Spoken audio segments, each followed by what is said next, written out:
No.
Members, I think our 30 minutes are getting finished.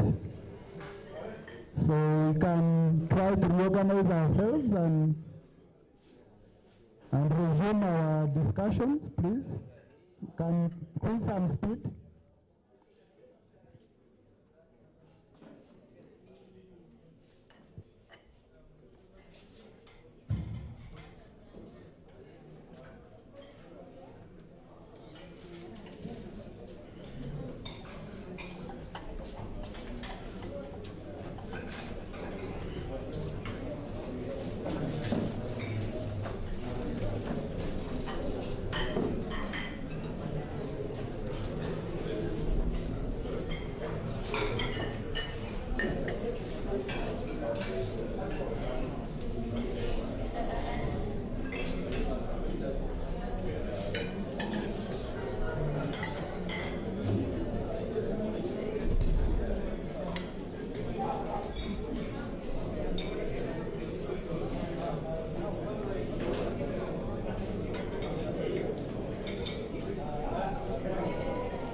requesting if any of the schools is ready to entertain or to make a presentation, please you can notify me, and then you take advantage of this break time.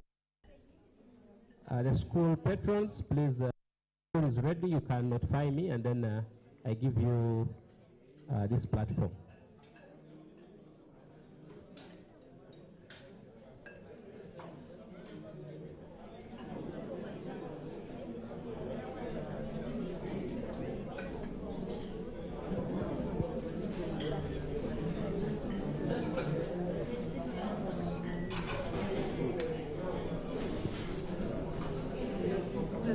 Any of the schools that is ready?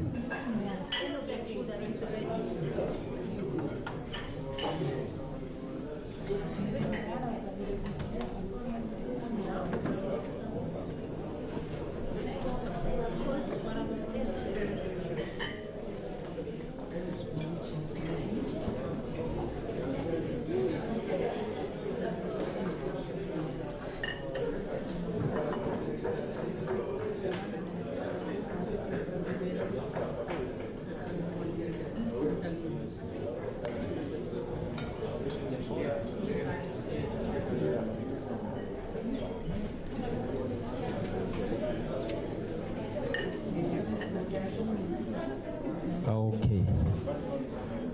Ladies and gentlemen, I beg for your attention as you take your tea. In the interest of time, I've requested these schools have prepared some presentations, so let's save this time instead of only taking tea alone, but we can also be listening to these schools as they deliver their presentations. With me here, I have Evelyn from Kahinju Primary School. She's going to deliver a poem. Please kindly give her your attention.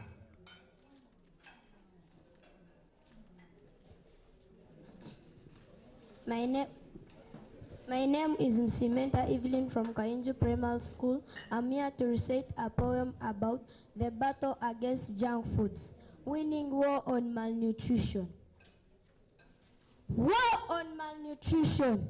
The army of healthy foods, led by General Holguin, into the battle with the forces of junk foods, commanded by General Sugar.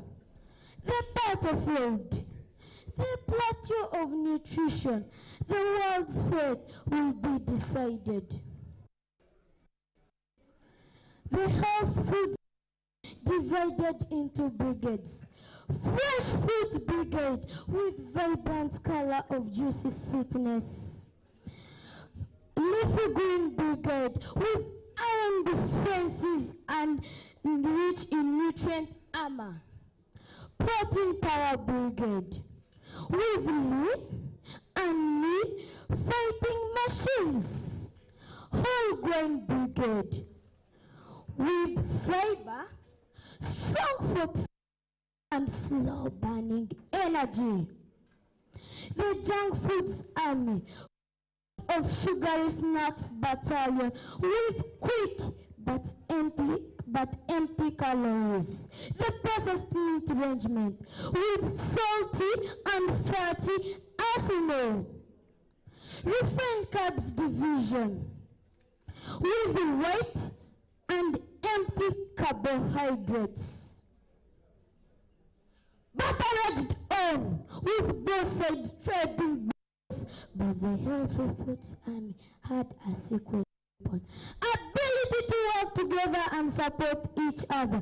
Fresh Fruit Brigade, a burst of energy and flavor. Leafy Green Brigade offered a shield against junk foods attacks. Protein Power Brigade built strong and lean muscles. Whole Grain Brigade provided a burst of fiber. A combined effort and resilience. Health Foods Army exhibited to win malnutrition. Consuming too much comes with a lot of negative effects, like weight gain and obesity due to high calories, increased risk of chronic diseases, nutrient imbalances in the body, and digestive issues.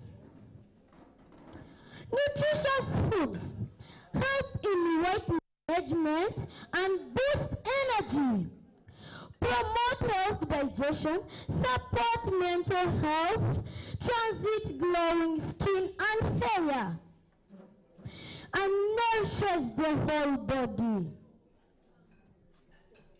Educationalists, the clergy, NGOs create awareness of the benefits of nutritious foods in the public. Be exemplary. Make healthier choices of meals to prevent malnutrition for God and my country.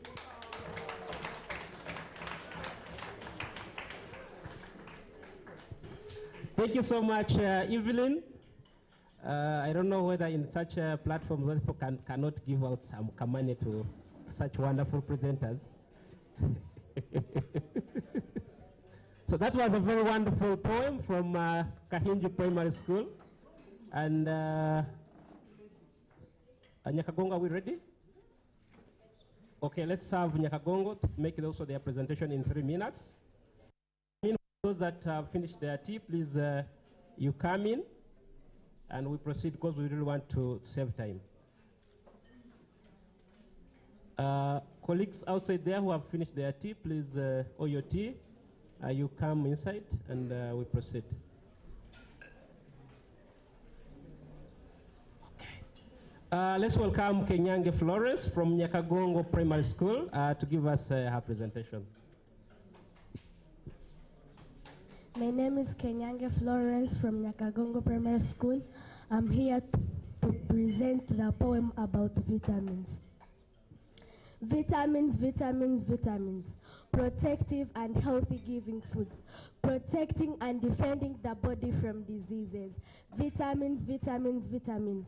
Getting me is easy. I am available from different sources in fruits, green vegetables, and from the sun. Vitamins, vitamins, vitamins. Letters of alphabets give me my descriptions. In vitamin A, B, C, D, E, and K. Vitamins, vitamins, vitamins. I am a doctor for the body's good health. Vitamin A for good eyesight. Vitamin B for good nerves. Vitamin C for strong, healthy gums and skin. Vitamin B for strong bones and teeth. Vitamins, vitamins, vitamins. I am a warrior to fight diseases. Night blindness, scurvy, beriberi, infertility, and poor blood clots. Keep the body immune and healthy for God and my country. Thank you so much. So the last school is St. Peter and Paul's. Yeah.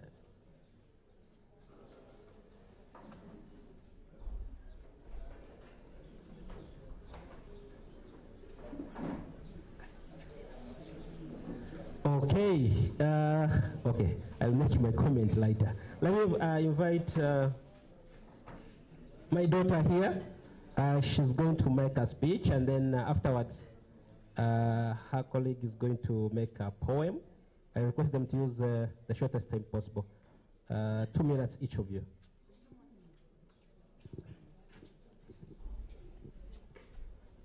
Good morning, everyone. My name is Atoe Claire from St. Peter's and Paul Primary School with a speech entitled The Battle of Junk Food versus Healthy Snacks. I would like to convey my sincere appreciation to Jesse and other partners who have endeavored to organize this vital and productive activity, which intend to spearhead the campaign of promoting good nutrition and lifestyle for good health. Junk foods attract children simply because most of them are sweet, delicious, and nice looking. Secondly, They are easy to consume, that is to say, others are already prepared in factories. Thirdly, they come with gifts that attract children to eat.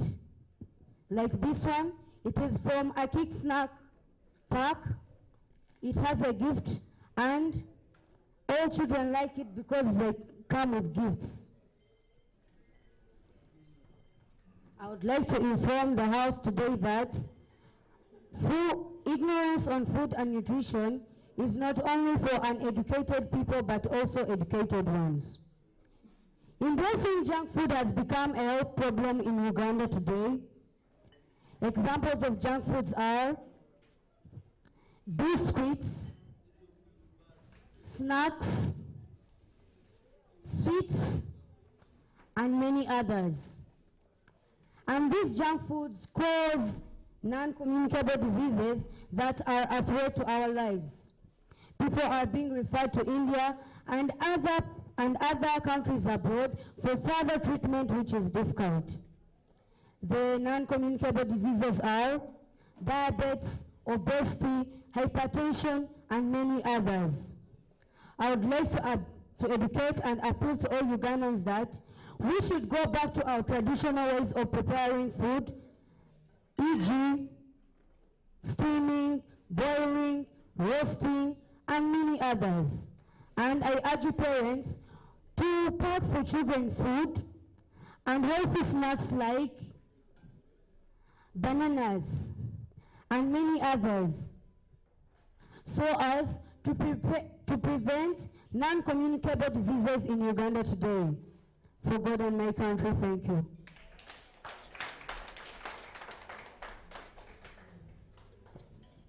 Thank you so much for that brilliant presentation.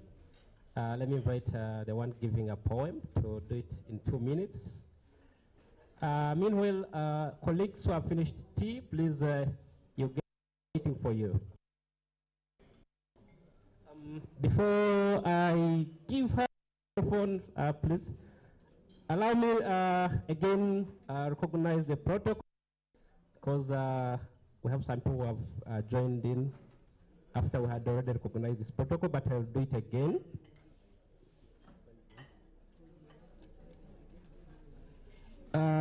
With us, we have the commissioner of, in charge of crop at MAIF. We have the focal person from MAIF. From MAIF. We have district leaders. The district we have a representative of the district of the chairperson for Chinchino. Then we have the academia represented by University. We welcome the Deputy Vice Chancellor in charge of academics, Professor John Massa Kasenene, in the House. We have leaders led by a representative of the Bishop of Rwenzori Diocese. Welcome, Reverend. Partners, both international the as well. We have IDP or ISDP, Broderick Delin, Integrated Sector Development, Care Uganda, Pella Uganda, then the local partners including KRC Uganda, AID, COSIL, I'll be mentioning the others as we proceed. So we welcome you all and we recognize your presence, and we appreciate your participation in this annual Indigenous Seed and Food Fair.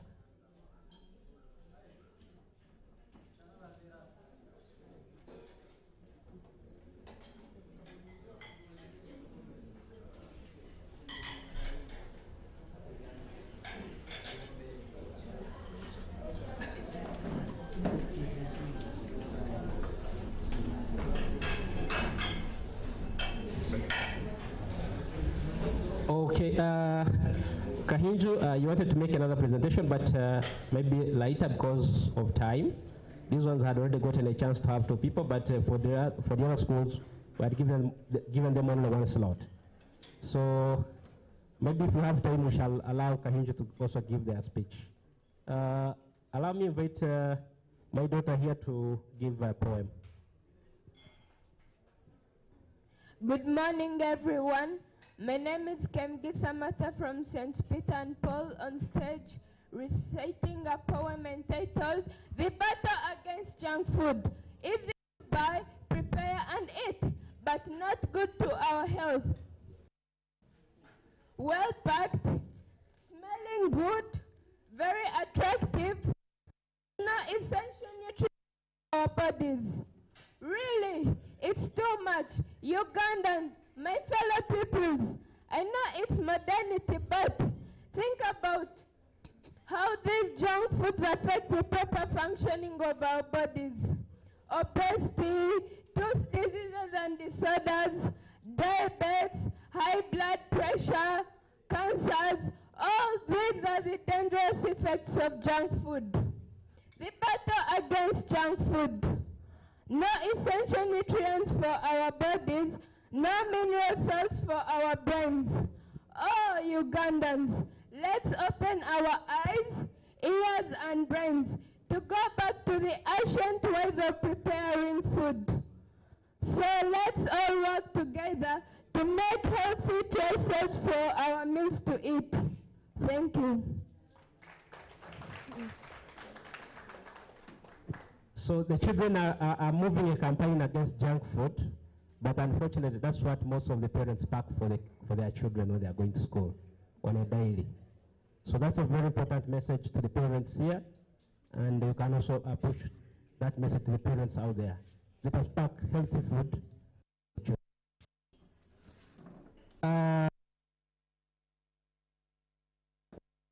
Gotten a message from the keynote speaker.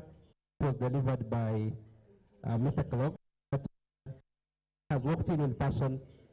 I'm going to invite him to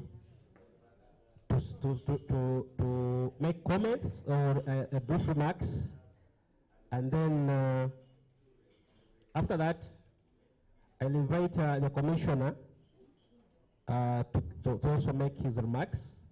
Then we shall have the presentations in a row, and then the discussions will happen after the presentation at the same time. So we have adjusted the program such that we can save the time since we started a bit late.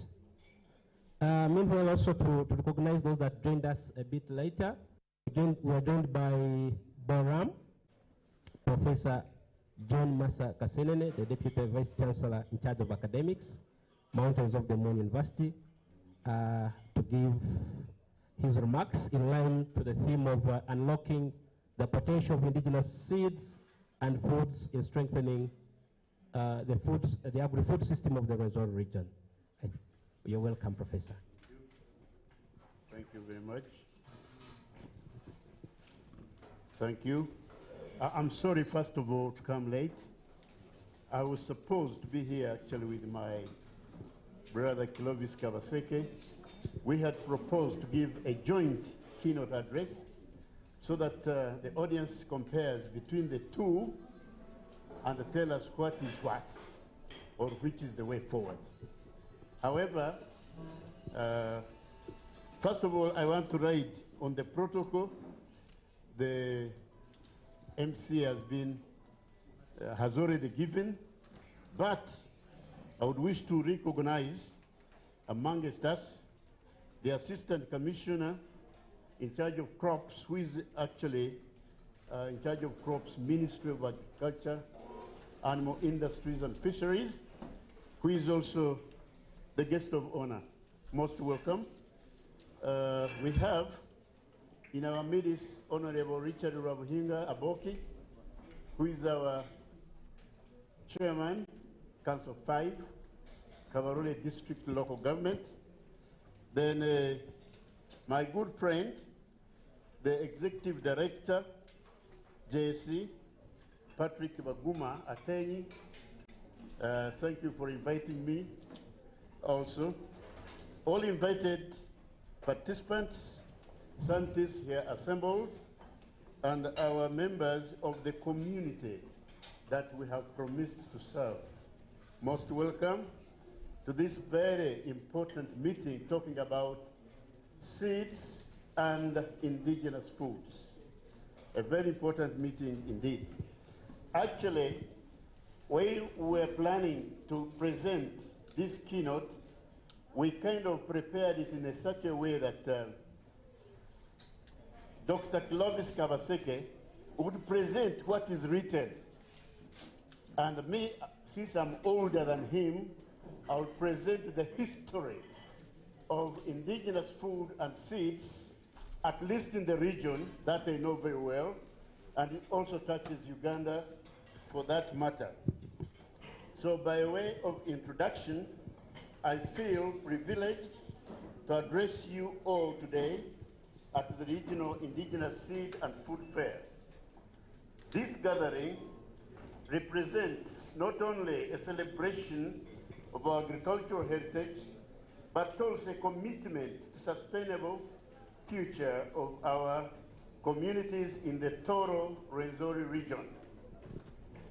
At your Mountains of the Moon University, we strive to uphold the meaning of our vision of being a center of excellence in teaching, research, and community engagement for sustainable development.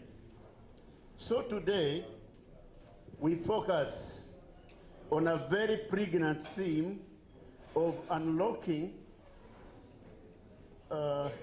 it's right there, of unlocking the potential of indigenous seed and food for strengthening agri-food systems for the Rwenzori region. I want you to permit me begin my presentation to this assembly of environmental stakeholders with the definition of the term we call conservation of natural resources. This term is commonly used by many people in many forums, but we sometimes don't take care to think deeply of its meaning. Conservation of natural resources. Foods and seeds are natural resources, but they need first and foremost to be conserved. By who? Not by primates. Yes, maybe this is special Homo sapiens, which is also, but by people, human beings like you. Because you have been given authority and power to manage these things, even biblically. I'm not going to quote those things in the Bible because I could make a mistake. I understand there are reverends here. I don't want to dare. The word conservation, in its widest sense, can simply be defined as, you listen carefully, as the wise, regulated, wise, you have to be wise to understand conservation, to practice conservation. Regulated, we have to do things regulatedly, not extravagantly, right? Sustainable, yes. Although we do things today like food we are thinking about, we have to think of tomorrow and the future generation. Remember, our populations are increasing. So not only sustainable, but increasing the quality of what comes in the future. If we don't increase both the quality and the quantity, then the future will starve. Right? So that's our responsibility now. Sustainable natural resources for the use or for the benefit of current generations or human generations for that matter, while maintaining the potential to meet the needs and aspirations of the future generations. But we always think of our food today, our daily bread. Do we think our future bread? That's wrong. Even that prayer should be revised. Right? Because we have to think of today as we plan and prepare for the aspirations of tomorrow. And tomorrow is always there. So the terms to note carefully in this big or wide conservation message, the terms to note carefully is conservation. Conservation is not protection. Conservation is not preservation. It is use, but use wisely, right? Use wisely. So if you don't have the wisdom, if not the knowledge to use it, ask some people who can help you to use it properly, to use it sustainably, so that even the future can benefit. Natural resources. Here on natural resources, we want to specifically think today of the indigenous natural resources. Indigenous. What does indigenous mean? Indigenous, you could call them traditional, you could call them cultural, could call them whatever, could call primeval, whatever sense you want. But this is what we want to talk about, indigenous. So when we talk indigenous, I'm glad our young ladies who were giving their poems here talked of junk food. Junk food is not indigenous. It's enforced on us with all its ill health problems, which people know, but they are giving it freely, and worst of all, to our very younger generations, who may grow with their brains going vegetables. That is very bad indeed. Ways use, regulated use, sustainable use. Ways, yes. Regulated, yes. But this word sustainable. Sustainable. Sustainable is used many times, but we don't stop to think. What is sustainability? What is sustainable? Sustainable is a complex word. Once the resources are utilized one way or the other, whether the impact is big or small, they have been disturbed. Their ecological potentials have been disturbed. So you say sustainable use. No, they have lost something. They will not sustain themselves thereafter. Right? I want to mention forests, wetlands, grasslands, whatever, how we are using them or converting them into other agro-ecosystems, and we say they will sustain our crops we grow in there. Those are different ecosystems altogether.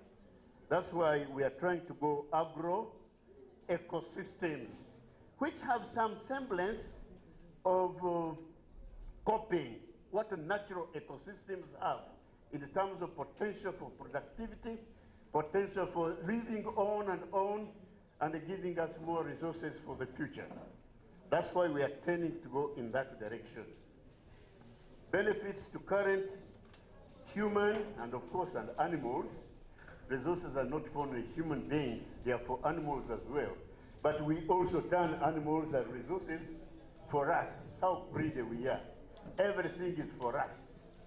Everything is for us. Therefore, we must be wise and careful how to use everything, because we are sharing with all other organisms that don't make their own resources to sustain themselves. It's only plants, by the way, which have that capacity. Plants can live without animals, but animals can't, because they depend on plants. And therefore, we have to be careful how we utilize our plants for now and in the future. We have to meet the needs and aspirations of the future generations. So let's not be short-sighted. Let's not be greedy, because we have the responsibility, and in any case, generations to come will also require resources, not only in quality type of resources, but in big quantities to satisfy the expanding human populations, the expanding animal populations, because the needs are greater in the future than what they are today. So that's our responsibility in this utilization of natural resources. The conservation message up there, it means therefore, or it implies that human resources use for natural resources is not for preservation, but for derivation of many types of uses and benefits from the natural resources for the long-term survival, and therefore long-term natural resource survival. We are utilizing the resource wisely so that we can live longer, stay longer without starving to death. But these resources themselves must also have long-term survival. In order to survive, we must tickle them in such a way that makes them more productive, get higher quality, and more abundant in the future. That's for the long-term survival. But if they are declining in their quality and their quantity, in their usefulness to animals, including ourselves, then that's not a responsibility of a wise man. This also means that natural resource use without depletion, degradation, or destruction, but improvement of the natural resources potential for generations and more productivity with time. That is our responsibility. Now let's turn to the important topic of indigenous seeds and foods. We are here for that kind of discussion. Indigenous seeds and foods. Have they been sustained? Do we still utilize them in a way that we need them? Our young ladies have given us the message of junk. Are we going junk because we have destroyed the indigenous quality foods, which made our earlier generations live longer? I was sitting here with my brother Clovis. He showed me a young lady of 130 years. She died yesterday. And she's announced to some good friend of ours, the headmaster, who himself is over 100 years old. So there is something to do with food and longevity. Food and longevity, right? So this young lady says, you are very correct, your message is very good. Tell your colleagues out there not to pack it, not to buy it. Even parents not to pack it for your lunch, for your breakfast, whatever. Stop it. We are dying. We are killing ourselves when we are still young. Even me, I'm still young.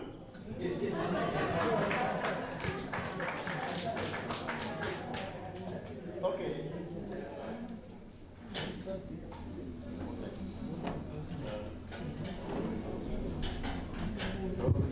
All right. Yeah, I spent 22 years in Kibale Forest Reserve. Technology. So yeah, I'll talk through the microphone, but I thought my voice was heard because I'm a teacher. You know that? Yes, and who ate indigenous food more than junk food? Okay? So rural communities used to recognize and consume a wide range of variety of different traditional plant species. Indigenous seeds and foods are extracted from fields and even from wild ecosystems by the communities. These often include fruits, seeds, roots, bark, leaves, green vegetables, flowers, mushrooms, and also some animal proteins like meat, fish, insects, and honey. There are many I could mention. This is just mentioning a few, right? I'll let you know a little bit of what we know about these indigenous foods in the wild. These foods vary in their use, in their preferences among the rural communities, depending on the cultures, depending on the tribes, depending on seasonalities of occurrence, and the level of people affluence.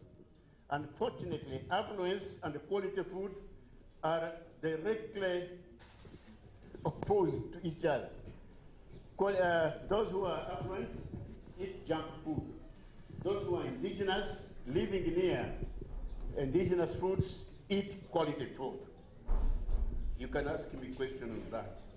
A study conducted in the parishes around Kivale National Park, for example, discovered that a total of 52 plant species belonging to 30 plant families were used as traditional, hopefully indigenous foods. These included some selected families and species as following. There is a family called Solanaceae. This had the highest number of useful species, and the species are eaten in different forms. I will elaborate a little more. Amaranthus, my first presenter here mentioned green leafy foods. Green leafy foods, indeed. That is the food. It's green, leafy, and plenty. In the abandoned fields, in the following gardens, in the wild, anywhere you go, they are there. As long as you can be able to identify, that is the food. Whether cooked or not cooked, it is still the food, right? Laniaceae, that's Labiate. This we found just 4 species. Then Rosaceae also had 4 species, and Tiliaceae had 3 species. I'm sorry I can't change these families quickly into Rutoro because I will waste a lot of time. There's Fabaceae, there is Zingberaceae. A lot of people know Zingberaceae because they eat Amatehe, they eat Afromomam, they eat whatever. Those are your Zingberaceaes. Sapotaceae, mainly these have a little bit of white sap and all that, and they are very good. Malvaceae, Rubiaceae, you know, Omwani. Omwani. We have wild, this is wild and indigenous. Who says coffee is not wild and indigenous in Uganda? Actually, Uganda is one of the countries, including Ethiopia, where we have wild coffee. Other countries don't have. Our coffee was stolen, taken somewhere I'm not going to mention. Then even there, they lost how to prepare it and grow it in number. They sent it to another tropical country in the south of some big country. They grow it in big numbers and amounts, and they are rich. But the country where we have the indigenous genes, we are still poor, wobbling in the mud and all that. And the coffee is still there. Fortunately, our people preserved it. Our people preserved it. I'm not going to tell you where it is, because you may run for it and destroy the whole thing, and we lose the genotypes. Vabinaceae is also there. Then plus, now these I have mentioned exhibited like 2 useful species each, and the last one, 20 species also, rather 20 families, had 1 useful food species each. What am I talking about here? So we have so many families of foods out there. A good number are already known, surveyed, researched, you know, but the majority we don't know. And that is our responsibility. I told you, you have your university here now. We have your young researchers, and you yourselves are researchers. More importantly, the mothers, the fathers, whatever, who till the land. You always see things there, but without knowing how they are useful, we destroy them. So let's be careful this time. Let's create a cadre of barefoot doctors. Anything you see that intrigues you, collect it. Send it to Kawasaki here. He will give it a name and give it its potential use as an indigenous something. The plant parts of these indigenous food species that were ranked also in terms of usefulness and preference also varied significantly. We have the fruits. The fruits. Fruits were frequently used and preferred. Actually, 42% of the species we know in a certain area it's their fruits which are most important. The other parts can be okay, but when you rank them according to the importance, Our young lady told me vitamins, told me sugars, told me whatever starches. Yes, you rank according to the food value of these things. Fruits give us the best, 42%. Leaves of food plants ranked second, 30%. And young shoots were also preferred, 15%. The flowers of various species are eaten, and only 7%. So flowers are good foods as well, but considering the use of fruits and leaves is higher than flowers, don't run for flowers. Run for the fruits and leaves. The roots are going to add sap, going to add seeds, and the tubers. All these combined of the many families we sampled, these also made only 1.5%.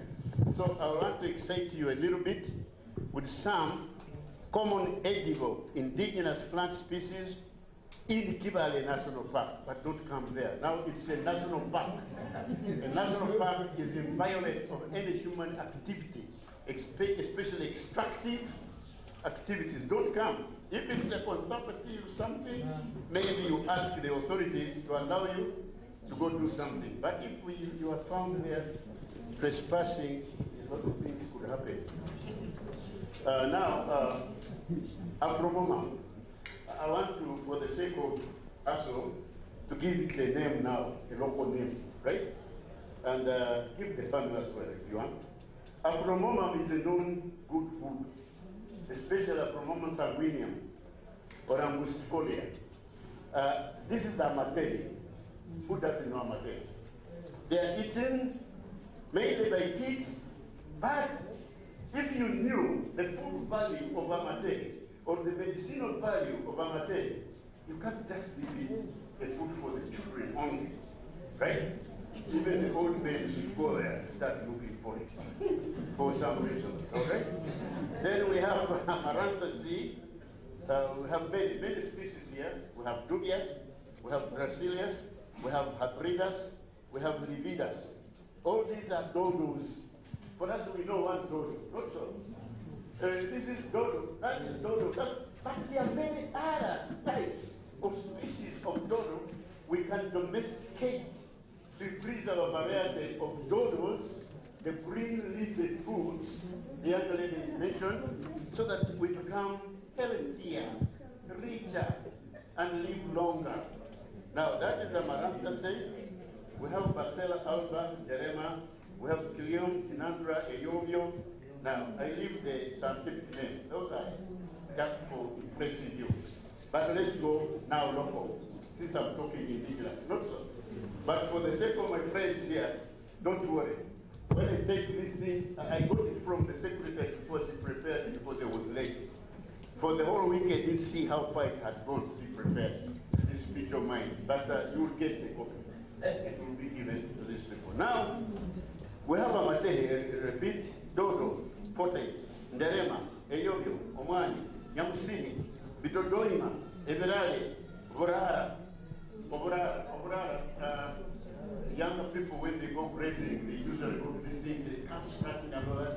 It's obrara. Do you know obrara? Yes. Obrara is very good food. Actually, it's almost equal to cassava leaves.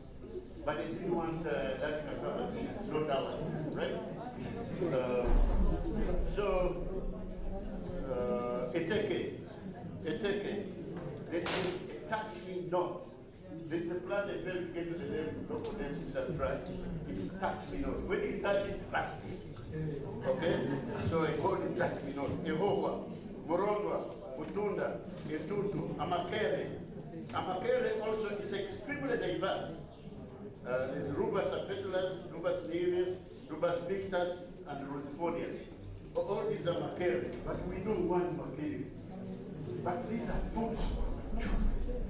When they are blazing, when they are breaking firewood, when they are fetching water and all that, these are the things they pick along the way going to the water. Are they there now? The answer is yes or no. So Lenama Wimbi, this is Tura. There's Mujavara or something like that. Swiga and Mugore Iswa. Mugore Iswa, I don't know where the Mugore is. Then there is the very rare very rare indigenous foods. I can classify them as endangered. These are very rare but very important. These are mixed and not well known. Because there are many species, but for us we know one. There's Umgobe, Vijna, and Numbu. What is a Numbu? Are there people older than me here? Maybe old mothers and fathers in the village. The Numbu. Where is the Numbu? Where is the Maitanero? Where is the Polibo? Where is the Scoria? Amasoni? These are clavers. Not so? Where is the Mseke? Mseke we don't eat it here. That's Maleva for the other guys. But very important, extremely nutritious. Obtuzi, yes, all right. But we know a few obtuzis. Obtuzi, Eptemi, Eptosa. Where is Enswa? Where is Entake? Animals, Emisu, Etajubuta, Etahi, Etachumba, and Itikaya, and the rest of it.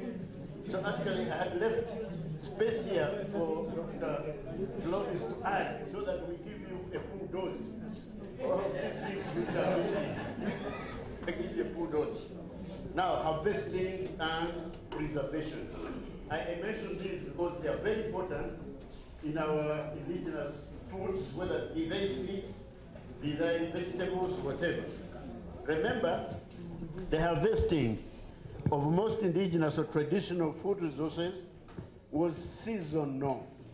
For example, mushrooms such as Podobrella microcarpa, that one you know very well, obtaitu, which appears at the beginning of the rainy season. Some food species occur in the dry season, wet season, or even all year round species like lantana, physalis, and rubus. So, most fruits and mushrooms and honey are collected once a year.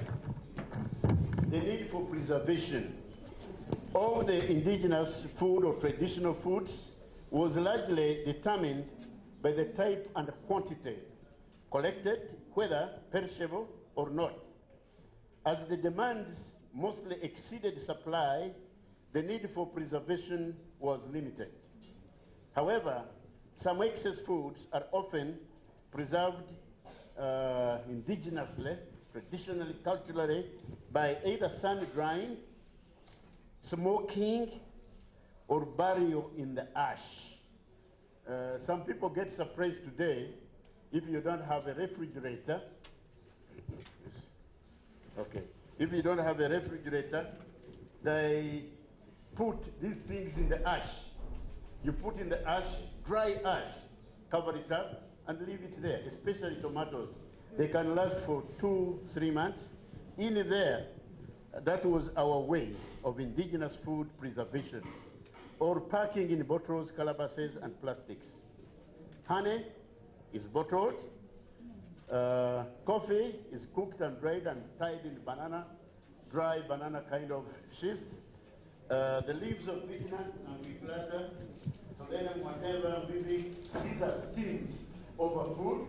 They are dried, they are powdered, and then put either in pots or bottles these days, or plastic containers, so that it can be used for the next season. Now, different cultures, traditional tribes worldwide respect, value, and use natural indigenous resources in a variety of ways. In most rural settings, the level of indigenous natural resource use and dependence is often directly related to procurement of the energy, food insecurity, poverty, availability of alternative sources of livelihoods, the level of family income, and the level of education of some people. Now the question is, why should I emphasize the rural setting to discuss this important topic of indigenous foods? Perhaps the answer lies in the following. Rural communities still own they still own the indigenous knowledge of the natural resources. The rural communities live proximate to most centers of concentration of natural resources called national parks, conservation areas, protected areas, game reserves, and natural forests. They feel attached. Indigenous people, rural people feel attached and dependent on traditional, cultural, and indigenous natural resources more than urban populations. And finally, they know the science and art of indigenous plants and the seed seniority, husbandry, collection, identification, preparation, storage, and the diversity of uses. In total, we can call that ethnobotany. Some indigenous foods in Toro. So I'm not going to elaborate on how they are prepared to give a nice food, but I'll just mention the green leafy vegetables. Very many. I'll mention dodo, inderema, inswiga, nyamutundu, ubrara, eyobio, enyakaseja, umgoviswa, umgove, etc. Flowers. The flowers are not diverse as foods, but they are very tasty. These include species of nyamsiri, hibiscus cannabis or eteke, and other, which are eaten fresh or dried and powdered. Then the fruits and the seeds, these are very many. The list is long. I won't there. I will leave it, otherwise my time will run out. Then yams and roots. Yams and roots, wild yams, for example, the scoria species, are often searched for and collected from the wild forests or abandoned areas or grasslands, whatever. The tubers are harvested where attached to aerial roots. You harvest a few, put those attached to the aerial root, shoot back in the ground to help regeneration. The roots of Mondia Hoitai, that one you know very well, from Rondwa. I picked this one amongst the roots to show its importance and variety of uses indigenously. Then the mushrooms also, very many in types or species for that matter, and how they are prepared. We have some old people here. They can tell us after this meeting is over. They are common ones and also they are rare ones. Mushrooms are not easy to identify, and this is a kind of warning. Not easy to identify or classify. Don't just pick anything called mushroom, right? They could kill you. But the old people know, since they have the science and art of identification and preservation as well, they can do it for you. The usefulness and the tragedy of indigenous food plants. The usefulness and tragedy. You'll give me an extra 1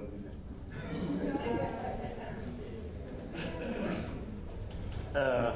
The usefulness and the tragedy of the indigenous food plants.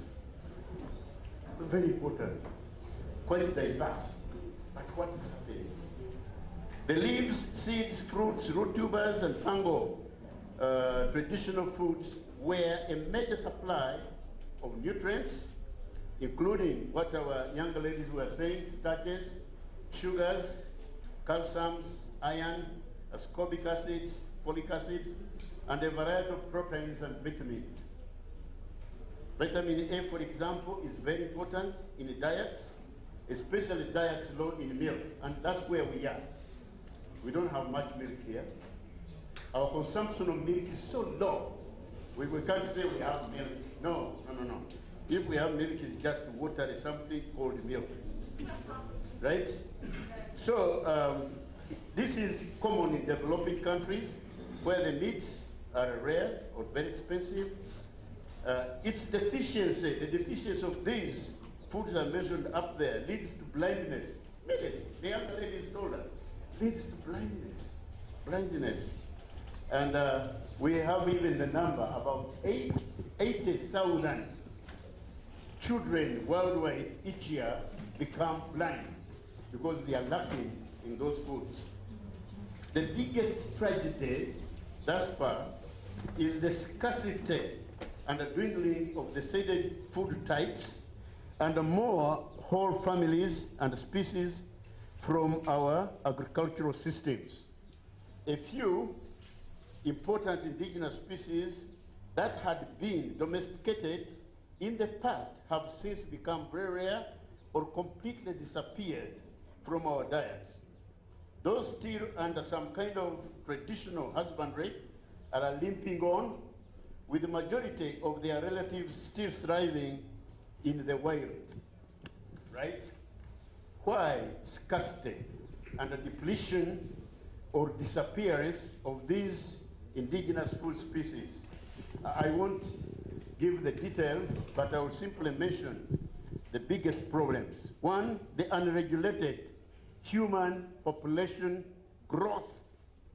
Unregulated human, actually we can relate most of our problems even leading to poverty to unregulated human population growth, right? People need food. People need space. People need to look a little bit like the modern man. But where do they get the resources? If